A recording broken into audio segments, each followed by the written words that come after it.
Also, how does one survive that? Because it's a mental game. Like you said, today's great, you're living it up. Tomorrow has its own problems.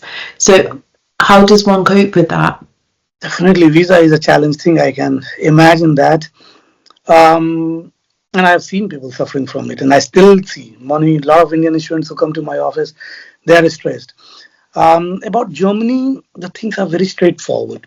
But I think the problem is that they always ask XYZ person, and if someone has a bad experience, that impact you more. But we don't want if someone has a bad experience, and we always took some cherry point from them and see bad happen, nothing is working good. But they don't understand the complication why a particular visa was rejected or accepted. Let's say. Of course, in India, it's different when you apply towards US and UK. It's a different story. Now, Germany is also becoming complicated because a lot of students are coming to Germany. But if you came to Germany, let's say, now you need to extend the visa. Then the foreign officer is simply that prove me you are studying. That you have to prove, and it's very easy to prove. It's not difficult. You are passing the exam, and they will give you the visa. The students whom I see panicking, even I panicked sometime, no doubt.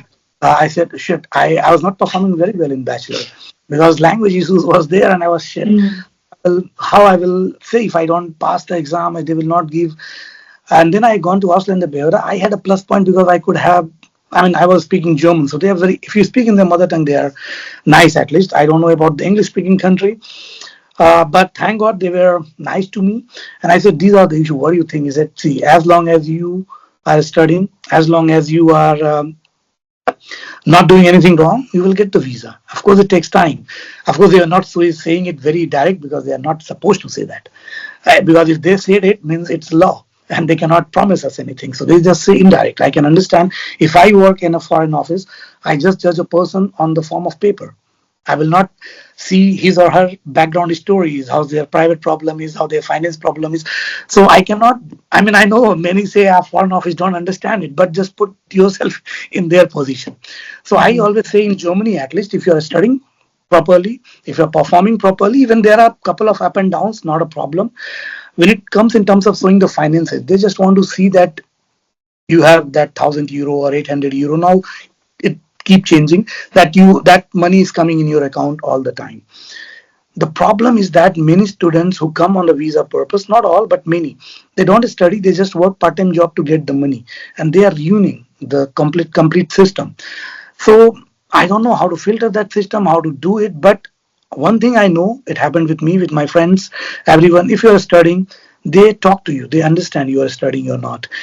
They can screen you, not completely, but bit of experience they have. So if you are studying, doing some part-time job, having decent money in the sense €800 per month, you will get definitely very easily. If you are doing part-time job here, they will give you visa. 18 years, never rejected my visa here, and they give me the PR very easily. I can get the passport very easily. So if you do the things, they like you, they talk to you. And sometimes when I go, I mean, there was a lot of time when I gone to Ausland Beora, they smiled and they said, we need a people like you. So they love when you talk like a normal person and see that you are interested in studying and working, and not just that you want to study and somehow earn the money. They don't want desperate people. Of course, there can be exception, no doubt. So, but in general, I think one have to just be studying. In UK, maybe it's different. You know better, maybe because of sponsorship. I've heard a lot of stories. They are different. But in Germany, it's much easier. Just prove once yourself. That country will never throw you. Every country love to have educated people. I think, what I'm getting from your responses, to be very candid, is the fact that you actually do need to divorce your culture. You need to divorce your normal thought process and get married to the new world in order for you to survive. Because if you didn't learn how to speak German, right, they wouldn't say what they said to you. Because you showed that you were taking the initiative and that you actually wanted it.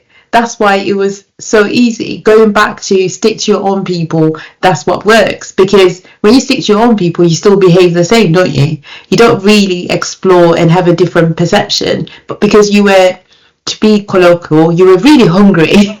That was your graft. to say the least? Or would you say no, Noma, you're reaching? No, I think you have to understand them also. Language anyway, doesn't matter where you live, you have to understand the language of that country without any exception. Because if I go to India, for example, North India speak mainly Hindi, South India has a different languages. Let's say Tamil Nadu has Tamil, and I have seen many people are stubborn. If they live in Tamil Nadu, they don't want to learn Tamil. I would love to, because how I will communicate with them? I mean, there's good poetry in Tamil language and in Bengali, for example, in India, and I miss those because I can read the translation, but I cannot understand the emotions. So language is must, but language is only the first step. Apart from that, for them, I will be always an Indian with a person who tried everything, who try to understand what we think. And when I have shown that I want to try to understand themselves, they have understood me, my professors and everyone. I have seen there are many international students around me, but with me they are all okay. They go out of their box to help me out, not because I became one of them, but they simply see a person is trying and he need a fair chance. So any sensible person, any educated person who has bit of experience in life, if he is not a bad person, definitely that's a different story. But in general, if I talk, if you're educated, a open-minded person, and see a person is trying, you will give a chance. I always give a chance to everyone, to students whom I see. They are not stubborn, they are open mind. And open mind doesn't mean that you are leaving your culture, but I'm just saying leave the bad part of your culture, take the good part away. And that's why we came here to study. So take the good part of your culture, take the good part of the country where you are right now, mix them both, make your own culture, and you will see how the world is beautiful. So definitely, my many problem is language. Definitely, I've seen many Indians. They are so stubborn. I have no idea why, and especially in Germany, they say, why can't they speak English? I said, do you say the same thing in India? I mean, not everyone speaks English in India. So if any foreigner is coming to India, they try to speak their language. So be curious, learn what's difficult. I started learning Japanese just because I love the anime. I love Japan. I mean, I'm a bit crazy for Japan. Everyone in between my friend circle knows. So someday it's my dream to go to Japan and teach in Japanese. And I'm ready at this stage of my life to learn Japanese. Otherwise, how will I understand Japan? I will never understand them. So if you're curious and hungry towards knowing the thing, I think the world will welcome you. Of course, maximum part of the world. Of course, there will be a part who don't like you. So that's the human nature. But still, in general, we can say if you're hungry, there will be a lot of good people coming in your life. Yeah, I like that. I guess the next question is to do with ethnicity. You know, us speaking about, you know, people converging or diverging towards that country, specifically Germany. So, in your opinion, do you think your ethnicity has played a role in terms of your success story? Because we know that there's a quota in Europe in regards to how many black people, Indian people, Asian people, East, South, etc. you have in your business. And do you think that's something that's played a role in terms of your success, or do you think, do you know what, it's my graft, it has nothing to do with that? In the starting, if you start making friends, then definitely if someone doesn't know you, it will generalize the stereotype things from you. If you're coming from India, they have a certain stereotype. If you're coming from Nigeria, if you're coming from Pakistan, Sri Lanka, anywhere, even I have a stereotype for many countries. And I start asking questions, something which is uncomfortable to them because I'm very stereotyped. I have never been to their country, so I start asking these things. And they feel like, come on, man, don't ask these questions. So I think in the starting, of course, the ethnicity play a role. But if a person knows you, it goes away. Then your success is nothing to do with your nationality, first of all. At least in Germany, what I see, and I think it's very general in different countries also. Of course, there are a very small part where ethnicity play a role, very small, but it's just in the starting. Later on, your work speaks more than your ethnicity, and nobody cares about your ethnicity because I work with Russian, Ukrainian, Palestinian, Israel, all conflicting countries, and I see that people are the same. I don't see them, at least I don't see them because of the ethnicity if I know that person. I have also some bad habit of generalizing a lot of stuff in my life. But the more I know the people, the more it goes down, and I say, okay. So my particular success, I think, and not my, but anyone's I have seen who people have achieved something, what they wanted to achieve in their life, big or small. Big and small is always a relative concept. So whatever they have been in their life because of their aura, because of their energy, because of their work, and not because of their ethnicity. I have seen people from Pakistan doing very well in Germany. I've seen people from India doing very well. From Nigeria, I've seen people doing well. From Arabic countries, at the same time, from the same country, I've seen people doing not doing anything and blaming other. Yeah, they are German. So either you have excuse. So it's simply like ethnicity just play a role in the starting. Same like if you're from Cambridge, let's say you studied in Cambridge, bachelor, master, PhD, whatever you did, then for the first job, you will get the priority because your certificate, your Cambridge speaks a lot. But if you have not learned what Cambridge philosophy or the method of learning is, then you will not succeed in your life. Maybe the starting barrier is easier for you to break, but after that, everyone has the same barrier to break, which has need the same energy. Starting is different, but at the end of the day, it's your hard work what will pay. So I don't think ethnicity had played, at least to me, a big role. Of course, they were curious to know a lot of things about India, and I love talking about to them to India. And I was curious about Germany, but now they understand me, and I understand them. So ethnicity, nothing. Of course, they make joke. I make the joke on them. Mhm. We don't need to be always politically correct. Sometimes with friends, you can be like that, and it is fun. Yeah, I love that. I guess, in terms of passion and obviously going to friendship and networking, the question that I have is why engineering? What was the key drive to get you to this point? I know we touched on it previously. Just for those who've just joined us on this occasion, what was the drive? I always say if I would have not did engineering, I would have either studied mathematics or physics. Still, it's my first love, let's say. Still, I love physics, and that's my plan. Let's say after PhD completing, I want to stay in academic. And the more you research, it goes in pure science later on because engineering has an end and it touches the physics and mathematics later on. But my issue was that if I study that, I cannot earn money. That was the problem, and it was a very abstract world towards to me at that stage of my life. That I said, okay, it's very abstract. I don't understand where I can use, let's say, the theory of relativity. At that stage, I was not able to understand that. Now I understand that where you can use and what application is there for everything.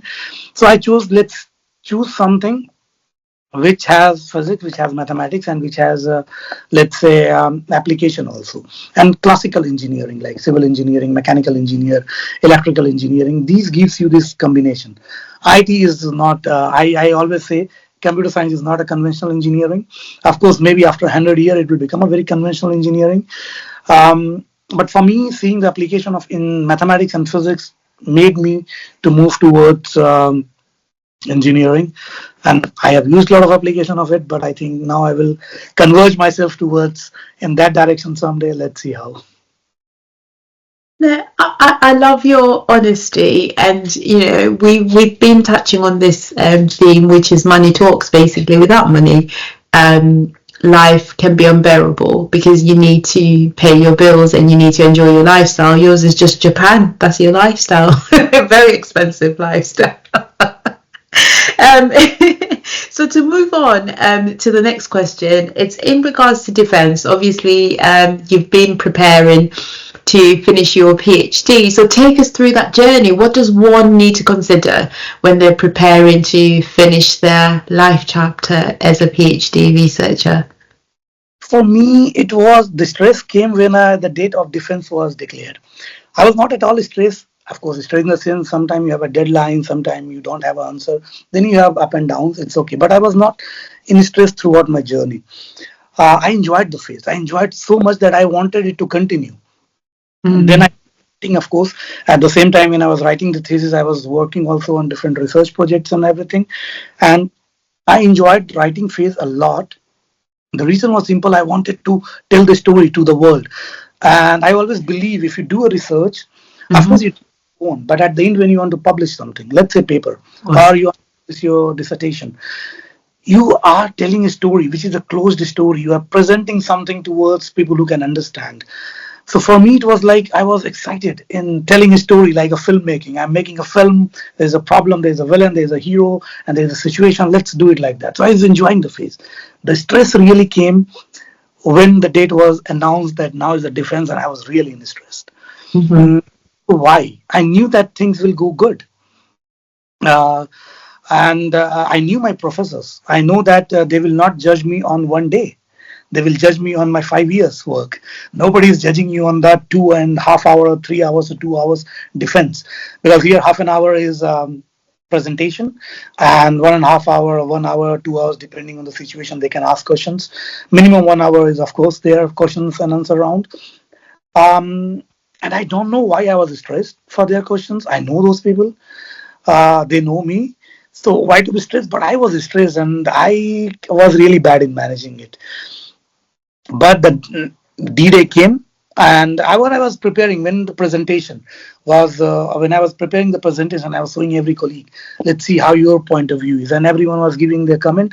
And in the end, it became beautiful presentation because everyone was included in it. So I always take a lot of people on board just to see whether they understand it or not, what I'm trying to say. Because when I write, maybe people don't understand. I understand it because I'm deep into that. Of So I course. always give paper to someone who don't is, let's say, not completely away from my field, will be anyway difficult. Someone who is from my field but don't understand my topic completely, I give them to read the thing, and then they understand. Okay, and if they have some questions, I always put it into the paper, in the dissertation and everything, and it work out. So I think it's always preparation is that till you're writing the dissertation, don't take the stress. Even don't take the stress for the presentation. I took it. It's easy to say, tough to implement. Mm, but I think if you have did a good work, you know the professors, you know what can come around. Mm. And when I was in stress, and I asked one of in the faculty, he said to me, "See, you did your PhD 5 years. Let's say you spend it on this topic. You brought it on your thoughts on the paper. I wrote almost 250 pages of PhD. So I said, you wrote 250 pages. You brought your thought on 250 pages, submitted it. Nobody knows this topic better than you. So you are Of the king, course. and you can deal with anything." So that gave me confidence. Still, I Mm-hmm. was presentation gone well. I am never afraid of doing presentation. Their way. That's why I always say go in the conferences as much as you can. Never be afraid of public speech. In the starting you will be if you are not used to, but after a certain time you will get used to. So always, if you are doing PhD, write paper. At least I always say minimum what you can do, one conference paper and one journal paper a year is must. You should do it. At least one conference, go one conference in a year. Funding is a problem, find the funding through DAAD or anything. Go in the conferences. If you're writing a paper, you're actually forming your PhD. And if you're talking in the presentation in the conferences, and the questions which are coming through the audience, you're preparing actually for your defense day indirectly. So Mm. that prepare you for the D-Day at the end of the day. So always keep working on paper publication and on conferences. No, I love that, and I love what you were told, which is there's nobody else who knows this topic inside out. It's you. You're the star, like you said. It's a film. You're the main star, and the character, the everything, basically, when it comes to your research. And congratulations again on completing your PhD and becoming a doctor. So I'll give you your flowers. The next question is to do with publishing, which you've touched on. So what is the importance of publishing? Because now you've finished, I'm guessing you're thinking career, and you keep touching on what you want to do, which is stay in academia. And for one to be in academia, one has to publish. That's the currency. So what are your thoughts on publishing during your PhD, and also thinking about the career itself? I think publication is an important thing, but it should not be made like you have to. It should not be a compulsion. It should come because you want to publish. For me, every person is different. I have seen people who don't like to write. Even I don't want to write, but now there are a lot of tools. Cloud AI, there are thousands. You can get a help. Nobody is objecting you to use that. Mhm. LC, we are always say if you have used it, do it in management. Write it Mhm. in management because you are using it. Why to hide it? Mhm. Uh, And of course, you are not using it. You are not saying Chat GPT write my paper. Of course, you are using Mhm. your. You are doing everything. You are just getting a Mhm. help to write a thing. So don't be afraid of writing. Now you cannot be afraid. There are a lot of AI which can make your life much easier. But Mhm. uh, as a researcher, as a filmmaker, let's say, or as a writer, you always want to tell the world your story. Everyone has a story. Everyone Mhm. want to tell you towards their life. Everyone, like today you see Instagram reels or whatever TikTok is coming. Why they are coming? Because human nature is always trying to explain about themselves to the world. Same thing Mhm. is research. You want to tell something to the world. So why people are afraid? I never understand it. Maybe it's just difficult for me, but I always say that publication, never be afraid, is simply telling a story. You have done something, you want to tell the world, and I would love to tell my story. So publication, I always said, it's very important. Mhm. Conference and journal, you should go both. Many say that after a certain time, why to go in the conferences? No, conferences, there are people in the world who say, yeah, conferences paper don't get the review, so it's less. But the same thing can be said by the journal paper. There are a lot of shit out. So it's not that more publication make you intelligent, but who cares? You are not comparing with any XYZ person. I'm the one, I want to tell the story, as simple as that. And I'm telling it through a publication. Whether my H index is 60, 20, 30, 40, that doesn't play a role in my life. And I don't want that academics should be stuck with that all the time. They should see a person as a whole. I have seen people publishing a lot, but how many, after a PhD, you never publish a paper as a first author? Most of them. They always publish like someone is writing and you are just contributing a bit and getting your name. So will that publication count or not? So there are a lot of questions open, but I, as a PhD Mhm. student, you are, and if you are a postdoc or whatever, I always believe that if you have a good story to tell, publish. Don't, it should not be the focus, but telling a story should be the focus, and that will profit in the long term. Why not? If you have a story, tell the world. Why to be Mm. afraid? There will be people who will love it. There will be people who will criticize it. Nobody cares. It's my story, and I'm the hero. Okay. Rihanna, cheers to the freaking weekend. No, I love it. I love it. So I guess, the next question in terms of desk rejections, you have a lot of people who feel traumatized by that experience. I mean, life is full of no's. You get a lot of no's before you get a yes. What's your guidance to people who then panic and then give up and they don't want to do it again after a desk rejection? That's true. There are many people who are just afraid of taking the first step because of the failure.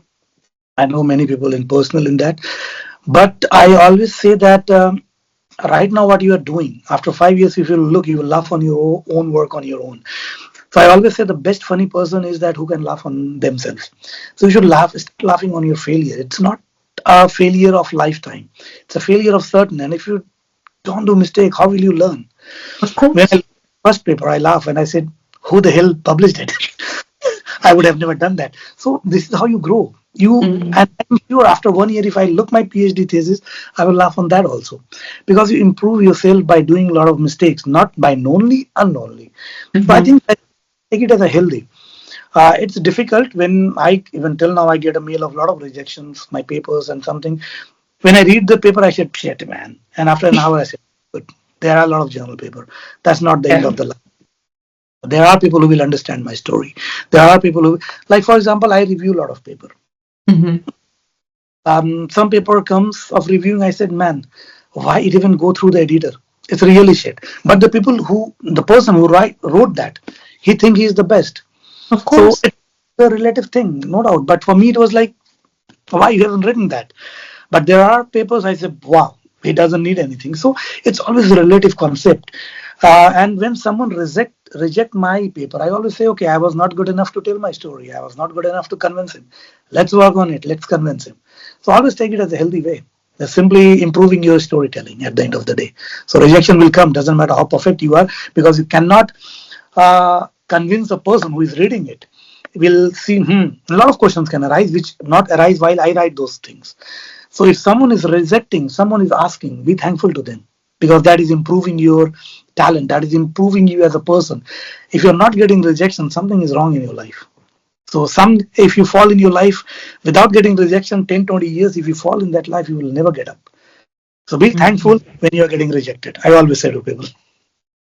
No, I love that, and I genuinely do. Now, to one of your papers that has been accepted, and you can find it on the internet, in terms of that publication, you look into how you reduce sound emissions and also vibrations and into mechanical structures. So I guess the question that I have is, what was the inspiration, to which you also touched on it when we started this conversation? What is the inspiration, and how does that benefit the wider community in terms of noise reduction and vibration reduction?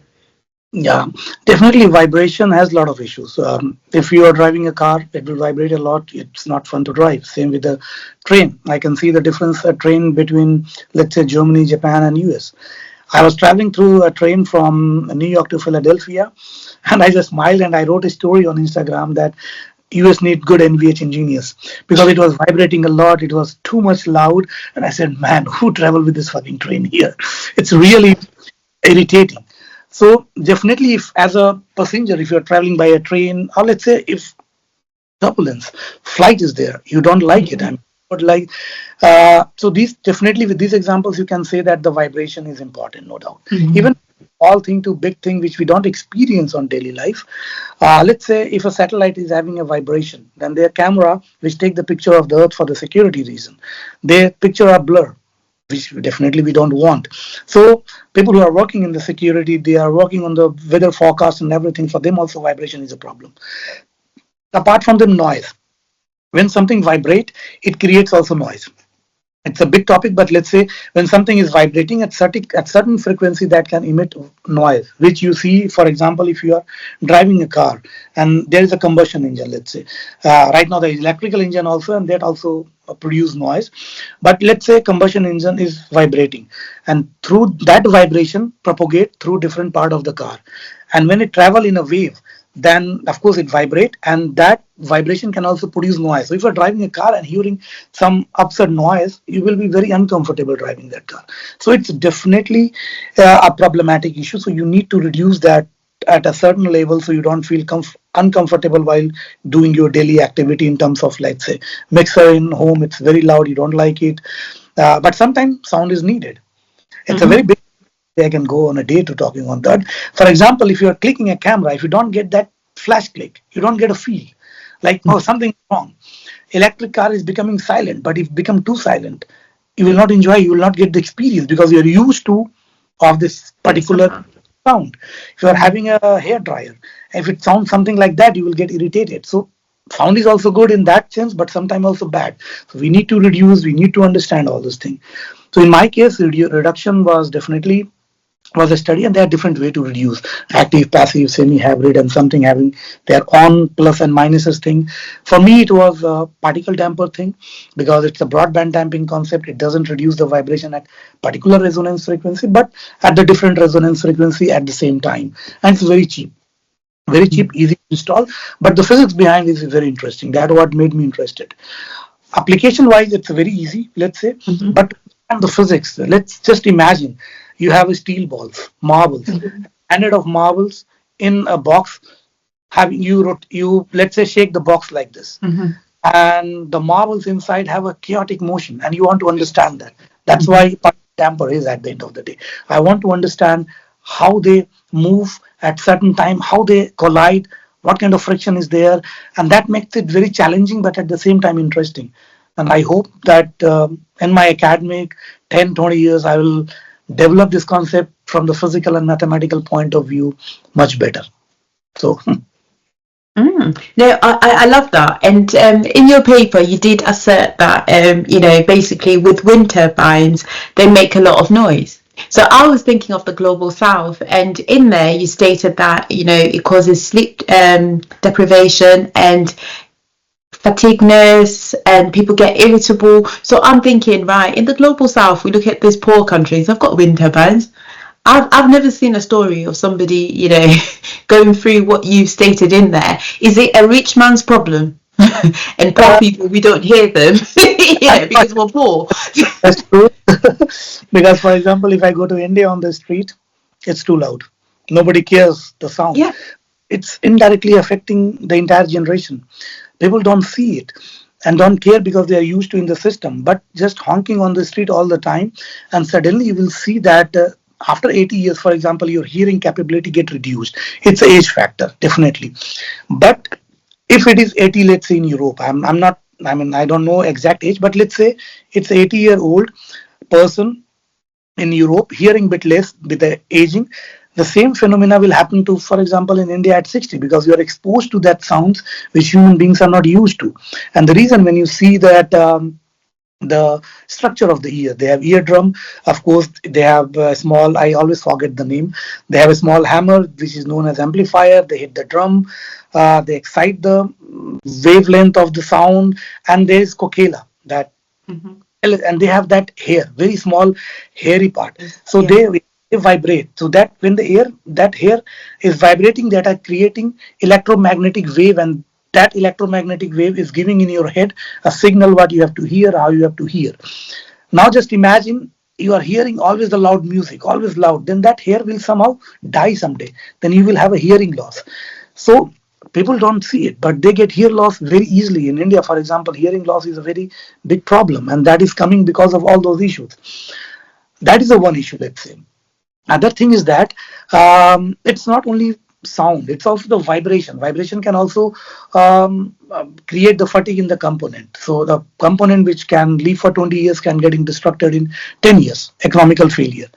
Apart from that, if you have a onshore the wind turbine in the ocean, they also vibrate. So when they vibrate, when you study the ocean vibration, that's also very interesting. Unfortunately, it's not my research point, but it's very interesting. I was hearing the Australian professors in a conference, had a very long conversation with him, and he was explaining how two whales communicate with each other. Of course, they communicate with the sound wave, Yeah. and they have seen that it is changing because of the ship noise, because of the vibration. So it is actually changing the ecological order of the world also. So at every point, vibration is a problem, and you have to solve it. And I always say, Nikola Tesla has a very big statement said, and I loved it. It's not because I am into that research point. If I would have not done the research in this field, I would have loved that statement anyway. He Mm. said that if you want to understand the secret of the universe, you have to understand the vibration and sound. You will understand the entire world, because at the end of the day, it's always the wave which is going propagating throughout the world. We are, whether we are talking right now, anything we are experiencing is just the wave which is coming through sound and vibration. So it's always an interesting point of thing, whether I want to reduce the vibration of a wind turbine or not, whether it's for humans or not, but it is affecting indirectly a very big domain of the world. Hey, that is quite interesting because I was in Indonesia and I swear those dogs don't sleep. Yeah, They bark throughout the night, but also the honking. yeah, It's constant. So I struggled, I think, for the first 3 to 4 nights, but then it became business as usual, yeah. and it was normal until I woke up and I'm like, oh God, the dogs again. So I believe I understand, but I was just thinking, in these countries, no one really actually complains about this noise. It's just business as usual. Because their problems are completely different. I think Europe raise those questions because now they are very civilized is the wrong word. I think every human being is civilized depending where they live. Um, they have issued the basic factors like hunger, home. You have basic necessities. If you solve this problem, then the other problems come. Right now, many countries are facing these issues. Poverty. Mm. For example, India is still the money distribution. India is still GDP 3. I love it, good, but there is an issue which we need to consider. The gap between poor and rich is becoming. Let's say it's someday in 100 years it will become, let's say, less gap. But right now there is a big gap between Mhm. rich people. They're poor, and there are people who can afford a private plane. There are people who cannot afford even a house and a food one day. So if a person who is hungry doesn't have a food on this plate, for them noise doesn't matter. For them what matters is the food. And so these countries has many challenges to settle down. The health center in many countries, is still an issue. Even it's still an issue in Germany also. Um, Health is always issue around the world. Doesn't matter if it's in India or Germany. Have a different magnitude problem, but these are the sector where I always say that government is not investing anyway, not much. But I think they don't want to, and I don't believe them. That if they say XYZ, I want to invest in research on something, they can invest in war, but they are not able to invest in, let's say, in education or health, which is one of the major requirement for any population. So it all depends what are the scenario. If you are hungry, noise is not a problem for you. If you have everything, then noise can become a problem for you. So it's always a relative thing, unfortunately.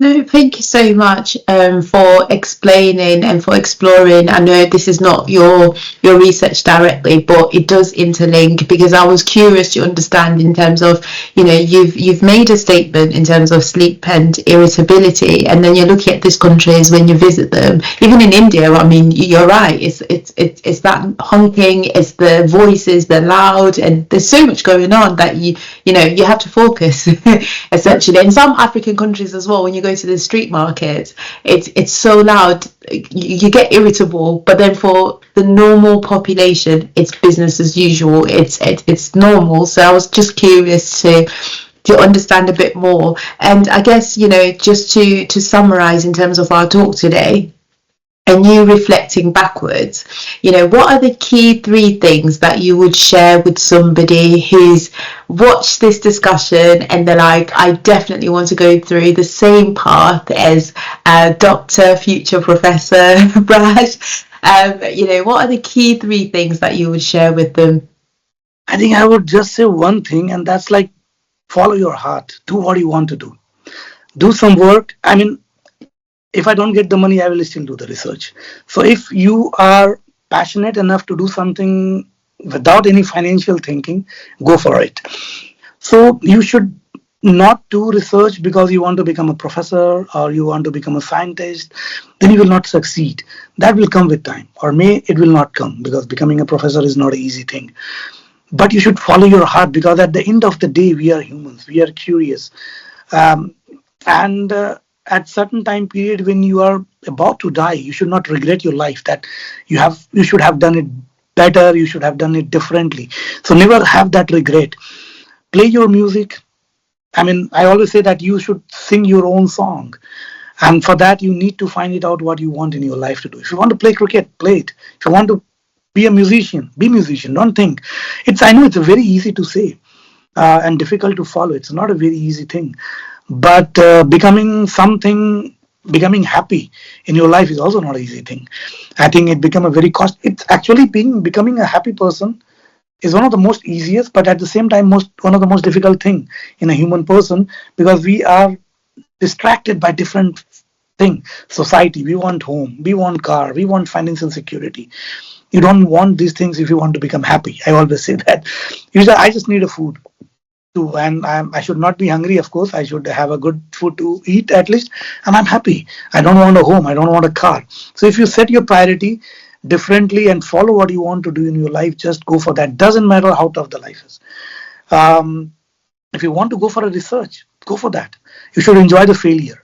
You should enjoy the success. You should enjoy the both side, and just follow. Do, doesn't matter what cost to you, because at the end of the day, when you become 60, 70, or 80, you will smile and say, I did what I wanted to do. I want to, for example, I love Japan.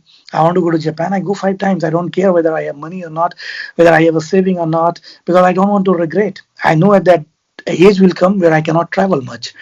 But when I will look back, I say, at that time, I have not worried about the money.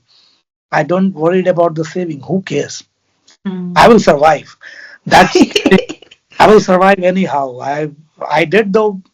I worked in a pub. I worked as a waiter. What can go? I can go back and work there. So who cares? And actually, I want to work in Kyoto as a. I mean, it's my dream. Like to work 2 months in a cafe in Kyoto. Yeah. I will definitely work someday. Just leave the research apart. 2 months work in a cafe in a Kyoto, making coffee, making beer, and talking with Japanese people in Japanese. But what I want to say that follow your heart. Don't have regrets, and you will succeed in your life. I love that. And, I was just sharing this with my colleagues on a side note.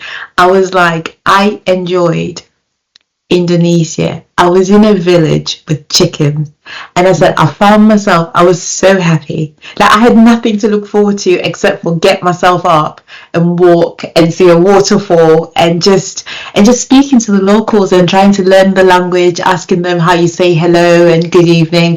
And I think you are right. It's just the happiness, that's what that matters the most, I think. Even from previous guests who've gone through the journey of PhD life, they always say it's just that happiness. One of them went to the Himalayas, and she said, when you're growing up, you speak to the villagers, and it's like you have to stop and have a chai. But if you don't, you miss out, because that's the best part of the day. And then you sit at the top, you come back down. She said that is a journey in itself, because everyone's asking you, you're right, have you done this? Have you done? She said it changed her life because she's from Poland, Dr. Natalia. And she said it made her life so much worthwhile. Now, to the final question.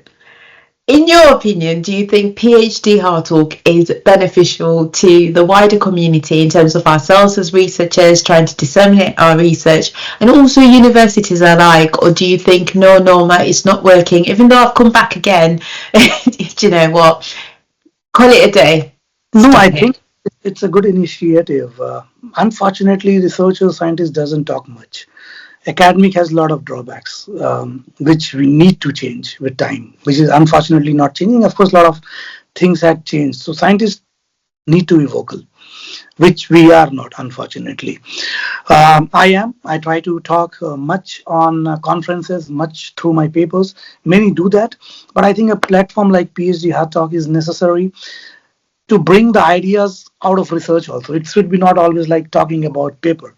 It should not always have a meeting in the university to changing the students, but something out of the box, talking something which can be beneficial towards the people who want to come in a research just because they are fascinated or something. And this platform right now giving the people who want to, let's say, be in research, you have a lot of guests, they can contact them, they can talk to them, they can get an idea. So I think it's a very good platform. It should be continued, and I think every university should do that.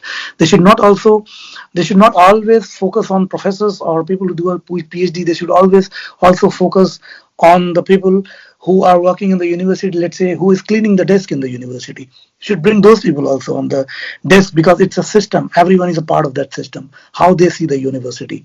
Not only the professors and the researchers. University belongs to a lot of other people who work so hard, who make that institute or the organization keep running. So I think professor and researchers are definitely a part, but apart from that, bachelor, master, everyone has a lot of story to tell. So I think it's a good platform to let people, the world knows that how the life of a researcher or a university is. So I think we should definitely continue it further. Thank you so much. That was very insightful and very humbling to hear. And also, thank you for sharing your life journey, migrating from India all the way to Germany, and for coming back again. I'm always humbled when people say yes, so I appreciate your time. I'd like to say thank you. And for those who are interested in going to Japan, so Curious Traveler on Instagram, follow Braj, and he's always sharing videos. There's so much content on there, and you would want to be there because everything looks amazing in terms of quality. So follow him on there. And then if you're very professional, unlike myself, you can go on LinkedIn, and again, you may find his details at the bottom. And if you want the publications, the details are at the bottom, or you can search on Google. That helps again in terms of traffic. So I think Google is the best way. Let's get those citations going if you're in engineering and you're looking at noise reduction. Again, the papers, I've read them, and so I found them interesting. Had questions, but I understood half of it, not all of it, because it's not my field. So yeah, that's what it is. So thank you again. I appreciate your time. Thank you very much for the invitation. Thank you.